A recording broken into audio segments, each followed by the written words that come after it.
Come on. तो MCU का phase 4 चाहे एमसीयू का सबसे कमजोर फेज ही क्यों ना रहा हो, लेकिन सबको पता चली गया है कि ये पूरा का पूरा फेज 4 सीक्रेट वार्स के लिए एक सेटअप था, जहां कई सारे न्यू कैरेक्टर्स इंट्रोड्यूस किए गए। तो आज मैं इसी बारे में बात करूंगा और तुम मानोगे नहीं, मल्टीवर्स ऑफ मैडनेस इसका सबसे बड़ा सेटअप थी। ये थोड़ा कंफ्यूजिंग हो सकता है बहुत सारे लोगों के लिए, इसीलिए मैं इसे एक्सप्लेन कर दे रहा हूँ, जिससे तुम्हें पता रहे कि कौन सा प्रोजेक्ट कहाँ जरूरी है। तो हेलो वेबटास्टिक फैंस, मैं हूँ सत्यम मिश्रा और आप लोग मुझे प्यार से मिस्टर वेब भी बुला सकते हो। तो समय को सराखों पर रखते हुए आते हैं अपने मुद्दे पर। तो हम सब ने अनाउंसमेंट में देखा कि अगाथा को भी एक शो मिलने वाला है, और तुम सब की तरह मुझे भी यही लगा कि ये किसने मांगा बे। लेकिन अब मुझे समझ में आ गया है कि जो कहानी वांडा विजन में शुरू हुई थी उससे वो इतनी जल्दी नहीं खत्म करने वाले। डार्क होल्ड डिस्ट्रॉय हो गया है तो क्या उसे बनाने वाला चेथॉन तो अभी भी अपने मेन वर्ल्ड में आना चाहता है, जैसे सांची मूवी में वो सोल ईटिंग ड्रैगन आया था।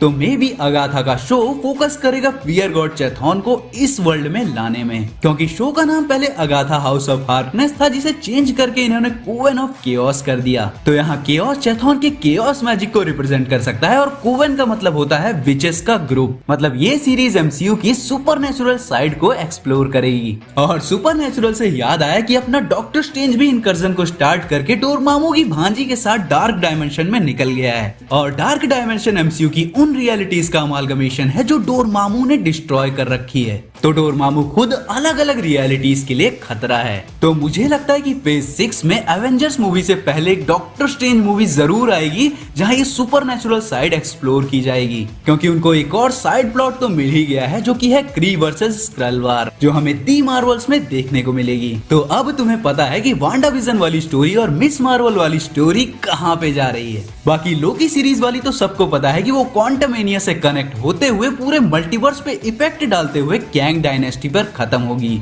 और falcon and the winter soldier new captain America की स्टोरीज पे फोकस करेगा, जैसे कि आप सबको पता ही है कि ये अर्थ के प्रोटेक्टर्स हैं। तो इनकी स्टोरी लाइन जैसे सी हल्क हो गया, डेयरडेविल, इको, स्पाइडरमैन, पनिशर, इनके साथ जुड़ेगी।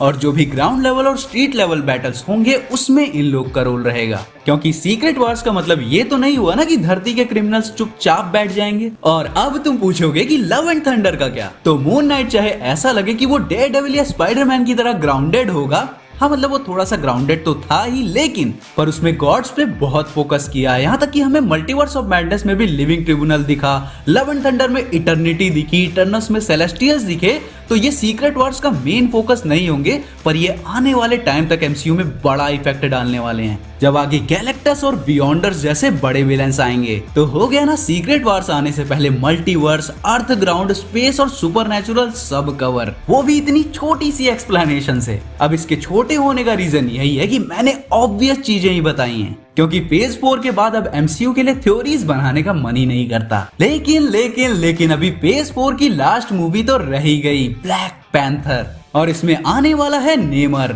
वकांडा वर्सेस एटलांटिस, इससे सबसे ज्यादा फायदा किसको होगा?